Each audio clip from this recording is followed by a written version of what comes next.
Hello guys, welcome back my YouTube channel. कैसे हो आप सभी? आई होप आप सभी अच्छे होंगे। देखिए दोस्तों, आज मैं बात करूंगी कि जो रीट मेंस 2026 है, लेवल 2 एसएसटी का जो सिलेबस है उसके बारे में मैं आपसे आज बात करूंगी कि उस सिलेबस को हमें कैसे कवर करना है, कैसे पढ़ना है और कौन कौन सी बेस्ट बुक रहेगी और उन बेस्ट बुक के साथ हमें और क्या क्या चीज़ें कवर करते हुए चलना है, किस तरह से हमें अपनी स्टडी को क्लियर करते हुए पढ़ते हुए आगे बढ़ना है। आई होप आप समझ रहे होंगे अच्छे से जो मैं आपको बताना चाह रही हूँ। तो सबसे पहले हम बात करेंगे सिलेबस की कि देखो दोस्तों, हमें सिलेबस तैयार, अगर जो बच्चा तैयारी कर रहा है तो उसका पहला काम ये है कि उसका जो सिलेबस है वो उसकी स्टडी टेबल पर होना चाहिए। इससे क्या होता है कि हमें पता रहता है कि कौन कौन से टॉपिक्स हमारे सिलेबस में है और कौन कौन से टॉपिक्स हमने पढ़ लिए और कौन कौन से नहीं पढ़े हैं और पढ़ने हैं। इससे हमें मोटिवेशन मिलता है कि हाँ, हमारे पास सिलेबस है और हमने ये टॉपिक पढ़ लिए हैं। सबसे पहला काम आपका यही है कि जो आपका सिलेबस है वो आपकी टेबल पे होना चाहिए, ठीक है। फिर उसके बाद हम नेक्स्ट बात करेंगे कि जो हमारा सिलेबस है उसमें जो क्या क्या और किस तरह से पढ़ना है, उसमें क्या बेस्ट स्ट्रेटेजी रहेगी और क्या बेस्ट बुक्स रहेंगी। तो आप वीडियो को एंड तक देखिए, स्किप ना करें। तो चलिए हम चलते हैं अपने सिलेबस की ओर। हेलो दोस्तों, देखिए ये हमारा अध्यापक लेवल द्वितीय 6 से 8 तक के लिए जो लेवल 2 एसएसटी है उसके लिए ये सिलेबस है हमारा। ये भूगोल है, ठीक है। भूगोल के ये टॉपिक्स है: जलवायु, अपतंत्र, वन संपदा, वन्य जीव, मृदा संरक्षण, फसलें, जनसंख्या, घनत्व, साक्षरता, लिंगानुपात, जनजातियां, धात्विक अधात्विक खनिज, ऊर्जा संसाधन, गैर परंपरागत और गैर परंपरागत, पर्यटन स्थल और यातायात के साधन। तो ये हमारे भूगोल के टॉपिक है। उसके बाद ये इतिहास, कला, संस्कृति के टॉपिक्स है सारे, आप देख सकते हैं। ये फिर भाषा है, राजस्थानी भाषा, और उसके बाद ये राजस्थान का सामान्य ज्ञान, ये आप देख सकते हैं। फ्लैगशिप योजनाएं हैं और ये जन कल्याणकारी योजना है, प्रतीक चिन्ह है, ये सब है। उसके बाद शैक्षिक परिदृश्य है और निःशुल्क एवं अनिवार्य बाल शिक्षा अधिकार अधिनियम आरटी 2009 और आरटी 2011। फिर ये समसामयिक विषय करंट है। उसके बाद ये है अपना एसएसटी का जो सब्जेक्ट है उसका सिलेबस। तो ये यहाँ से और ये यहाँ तक इतिहास, उसके बाद ये यहाँ तक विश्व के कृषि प्रकार तक भूगोल आ गया, फिर ये पॉलिटिकल आ गई यहाँ तक, और फिर उसके बाद ये इकोनॉमिक्स आ गई यहाँ से यहाँ तक। तो ये दिख रही होगी आपको अच्छे से क्लियर। उसके बाद नेक्स्ट है एसएसटी की शिक्षण विधियाँ, ये कुछ शिक्षण विधियाँ। उसके बाद साइकोलॉजी है और फिर सूचना तकनीकी है। तो ये तो रहा हमारा सिलेबस, ठीक है। अब हम बात करेंगे कि हमें इस सिलेबस को कैसे कवर करना है और किस तरह से हमने पढ़ना है और क्या क्या बेस्ट बुक रहेगी। तो सबसे पहले मैं बात करूंगी राजस्थान भूगोल की। तो राजस्थान भूगोल में हमारे पास एक बुक होनी चाहिए। बुक चाहे कौन सी भी हो, सेम होती है, बुक्स में कोई ज़्यादा फर्क नहीं होता, ऊपर नीचे थोड़ा बहुत 1% भी ही चेंज होता है, ज़्यादा कुछ नहीं होता। जैसे कि धिंदवाल ले सकते हैं आप, बेस्ट बुक है। पनोरमा भी अच्छी बुक है, नाथ भी है और लक्ष्य बुक है ना। तो जिसकी लैंग्वेज आपको अच्छे से समझ में आए आपको वो बुक लेनी है। सबसे पहले तो धिंदवाल, पनोरमा, नाथ या लक्ष्य, इनको देख के और फिर उसमें से एक बुक लेनी है आपको। इस बुक के साथ आपको क्या करना है, नोट्स या तो आप बुक ले सकते हैं कोई भी, या फिर आप नोट्स ही ले सकते हैं। इन दोनों में से आपको एक ही लेना है। या तो आप नोट्स ले सकते हैं, वो उत्कर्ष कोचिंग के भी हो सकते हैं, कलाम के भी हो सकते हैं, और कोई भी कोचिंग हो जो अच्छी कोचिंग्स है जो फेमस हो रही है, आप उन कोचिंग से अपने नोट्स ले सकते हैं। और फिर उसके बाद तीसरा काम क्या है कि जो अपनी आरबीएससी की बुक है, राजस्थान अध्ययन वाली बुक है 6 से 10 तक की, आपको उनको भी पढ़ना है। राजस्थान भूगोल, कला संस्कृति और राजस्थानी भाषा के लिए आपको इतना मैटर, इनमें से आपको बुक्स में से और नोट्स में से एक चीज लेनी है, और उसके बाद फिर आपको आरबीएससी की बुक्स पढ़नी है, और उसके बाद आपको दिशा 2020 पीवाईक्यू को हल करना है।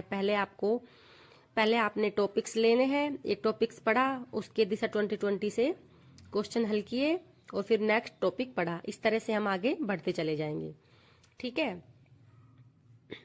फिर आई होप समझ में आया होगा आपको अच्छे से। उसके बाद फिर क्या करना है, फिर नेक्स्ट आता है हमारा राजस्थान का सामान्य ज्ञान। राजस्थान के सामान्य ज्ञान के लिए हमें वही बुक्स लेनी है, धिंदवाल या फिर एक शताब्दी पब्लिकेशन भी आ रही है। इन दोनों में से दोनों ही बुक अच्छी है। मैं ज़्यादा रेफर करूंगी धिंदवाल के लिए, क्योंकि धिंदवाल बुक्स मैंने भी पढ़ी थी। नेक्स्ट जो 2022 में जो वैकेंसीज आई थी उसमें रिट मेंस में मैंने धिंदवाल ही बुक पढ़ी थी, बहुत अच्छी बुक है। मैं आपको धिंदवाल के लिए बोलूंगी कि आप धिंदवाल ही ले, शैक्षिक परिदृश्य और सामान्य ज्ञान के लिए। और ये जो आरटी 2009 और आरटी 2011 के लिए, इन सब के लिए ये जो भी ये मैटर है, ये सारा का सारा मैटर एक ही बुक से कवर हो जाएगा, धिंदवाल या शताब्दी पब्लिकेशन। आप दोनों को देख के और फिर आपको जो समझ में आए, अच्छी लगे, उस पे आप जा सकते हैं, ठीक है। उसके बाद आता है हमारा विद्यालय विषय। विद्यालय विषय से पहले मैं एक बार सामान्य ज्ञान में जो कुछ टॉपिक्स है आपको वो दिखाना चाहूंगी कि जैसे ये हमारा राजस्थान का सामान्य ज्ञान है, इसमें प्रतीक चिन्ह है। जो प्रतीक चिन्ह है वो बुक्स में आ जाएंगे। उसके बाद जैसे फ्लैगशिप योजनाएं हैं, और जैसे कि खिलाड़ी है, ये टॉपिक्स है, और एक जन कल्याणकारी योजना है। ये 3 टॉपिक्स तो ऐसे हैं जो करंट से रिलेटेड है। तो आपको या तो अभी इन टॉपिक्स को नहीं पढ़ना है, इनको आपको एग्जाम के पास ही जाके पढ़ना है। तो क्योंकि ये सारी योजनाएं हैं जो ये अपडेट होती रहती है, तो अभी अपडेट नहीं हुई है, तो अभी ना तो इनकी कोई बुक्स ले। वैसे बुक्स तो मार्केट में आ गई है या फिर अपडेट होके आने वाली है, थोड़ा आप इंतजार कीजिए, उसके बाद ही बुक्स ले, और फिर ये सारी चीजें आप बाद में पढ़े। और जो राजस्थान की जो ये राजनीतिक एवं प्रशासनिक व्यवस्था है, ये टॉपिक्स, इसका क्या करना है, वैसे तो ये बहुत लेंथी टॉपिक्स है, बहुत बड़ा है, लेकिन इसमें नेक्स्ट जो पिछले साल जो एग्जाम हुआ था उसमें इसमें से 1-2 क्वेश्चन ही आए थे। तो मैं तो यही कहूंगी कि आप इसको ज्यादा डीपली ना पढ़े, और ऊपर ऊपर से ही पढ़ के आप अपने 1-2 सवाल जो है वो सही कर सकते हैं, ठीक है। और जैसे नगर है, स्थल है, उद्योग है, और धार्मिक स्थल है, प्रतीक चिन्ह, ये सब जो इतिहास कला संस्कृति की जो बुक्स है उसमें ही आपके ये उधर कवर हो जाएंगे, तो आपको अलग से इनको नहीं पढ़ना पड़ेगा, ठीक है। समझ में आ रहा होगा। उसके बाद नेक्स्ट हम अपने सिलेबस पर चलते हैं। ये तो सामान्य ज्ञान हो गया। उसके बाद हम आते हैं विद्यालय विषय पर। विद्यालय विषय में देखो, फिर से मैं वही कहूंगी कि विद्यालय विषय में सबसे पहले हमें एक गाइड पर जाना है या फिर कोचिंग के नोट्स पर ही जाना है, क्योंकि गाइड्स पनोरमा नाथ लक्ष्य जो ये चल रही है उन्हीं में से आपको एक गाइड लेनी है। या फिर अगर गाइड नहीं लेना चाह रहे आप, तो फिर आप कोचिंग के नोट्स आपने जहां से भी कोचिंग की होगी या कर रहे हो, और अगर नहीं कर रहे हो तो आप गाइड ले सकते हैं। और अगर आपने कोचिंग की है तो आपके पास किसी भी कोचिंग्स के नोट्स होंगे आपके, आप वो नोट्स पढ़ सकते हैं। नोट्स के साथ फिर आपको एनसीईआरटी की बुक्स 6 से 12 तक बुक है जो वो पढ़नी है, जो स्कूलों में चलती है वो वाली। उसके बाद आपको पीवाईक्यू हल करना है। दिशा 2020 से भी कर सकते हैं, या और भी कोई जो पीवाईक्यू की क्वेश्चन की जो बुक्स आ रही है, आप मार्केट में बहुत सारी बुक्स आ रही हैं, आप उनमें से भी ले सकते हैं जो आपको अच्छी लगे वो। उसके बाद इकोनॉमिक्स आती है।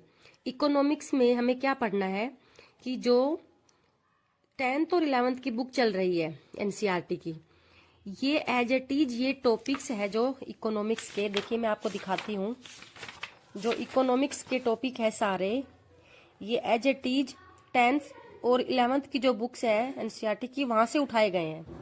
तो मैं तो यही कहूंगी कि आपको जो इकोनॉमिक्स है वो वहीं से तैयार करनी चाहिए। ठीक है, ये हो गया, इकोनॉमिक्स हो गया। उसके बाद शिक्षण विद्या, शिक्षण विधि के लिए फर्स्ट रैंक बुक्स आ रही है और मंगल की बुक्स दोनों ही अच्छी है, आपको जो अच्छी लगे वो ले सकते हैं। और एक ही बुक से आपकी सारी शिक्षण विद्या है वो कंप्लीट क्लियर हो जाएगी। उसके बाद नेक्स्ट आता है हमारा शैक्षणिक मनोविज्ञान, साइकोलॉजी। साइकोलॉजी में अगर आपके पास कोई कोचिंग के नोट्स है तो आप नोट्स ही पढ़िए, क्योंकि जो साइकोलॉजी है वो बिल्कुल ही सिंपल आती है, ज़्यादा नहीं आती। और अगर आपने रीड प्री में तैयारी की होगी तो जो नोट्स आपने रीड प्री में पढ़े हैं आप उसी नोट्स को पढ़ के भी या उसी बुक्स को पढ़ सकते हैं। या फिर अगर आप जो नए बच्चे हैं वो अगर कोई बुक खरीदेगा तो वो वंदना मैम की बुक भी अच्छी है, धीर सिंह जो सर है उनकी बुक्स भी अच्छी है, या फिर आपको जो टीचर्स अच्छे लगते हैं उनकी लैंग्वेज समझ में आती है वो बुक आप ले सकते हैं। या फिर आप कोचिंग के नोट्स भी पढ़ सकते हैं, क्योंकि इसमें 10 क्वेश्चन आते हैं 20 नंबर के और वो बिल्कुल ही सिंपल आते हैं, ज़्यादा डीपली नहीं आते, तो हम अच्छे से उनको आराम से कर पाएंगे, नॉर्मली पढ़ के भी कर सकते हैं उनको। उसके बाद है सूचना तकनीकी। सूचना तकनीकी भी कक्षा 9 की और 10 की जो बुक है उसमें जो ये टॉपिक्स है सूचना तकनीकी के, ये एज इट इज दिए हुए हैं वहाँ पे, तो आप वहाँ से इनको कवर कर सकते हैं। वैसे जल्दी से सूचना तकनीकी के जो क्वेश्चंस है वो बहुत कम सही होते हैं, नॉर्मली किसी किसी के ही होते होंगे, इस वजह से आप यहाँ से बस इतना ही पढ़े, क्योंकि 5 क्वेश्चन आएंगे तो आप इतना ही पढ़ के इनको कवर कर सकते हैं। उसके बाद आता है करंट अफेयर्स। करंट अफेयर्स के लिए आप मूमल के लिए मूमल पर जा सकते हैं, या फिर एक द्विमासिक मूमल आती है 2 महीने की एक, उसको आप पढ़ सकते हैं। जो करंट अफेयर्स है ये जनवरी 2025 से जनवरी 2026 तक का पढ़ना है, आपको लगभग 1 साल का करंट अफेयर्स पढ़ना है। इसमें जो जन कल्याणकारी योजनाएं हैं, फ्लैगशिप योजनाएं हैं, खेल खिलाड़ी है, ओनली आपको करंट अफेयर्स है जो राजस्थान का ही पढ़ना है। तो आपको ये अच्छे से समझ में आया होगा कि आपको किस तरह से पढ़ना है और किस बुक पर, किस कोचिंग पर, किस नोट्स पर जाना है आपको, वो आप खुद ही तय कर चुके होंगे अब तक। तो आई होप आपको ये वीडियो अच्छा लगा हो और ये समझ में आया हो, आपको कुछ हेल्प मिली हो, क्योंकि मैंने जो ये एक्सपीरियंस साझा किया है ये मैंने अपने अनुभव के आधार पर, और नेक्स्ट तब मैंने अपनी तैयारी की थी उसी के आधार पर, उसी को बेस बनाकर, और मैंने आपको ये सब यहाँ पे आपके साथ शेयर किया है, साझा किया है। तो आप अच्छे से पढ़ते रहिए, मस्त रहिए और पॉजिटिव रहिए। Okay, thank you watching this video.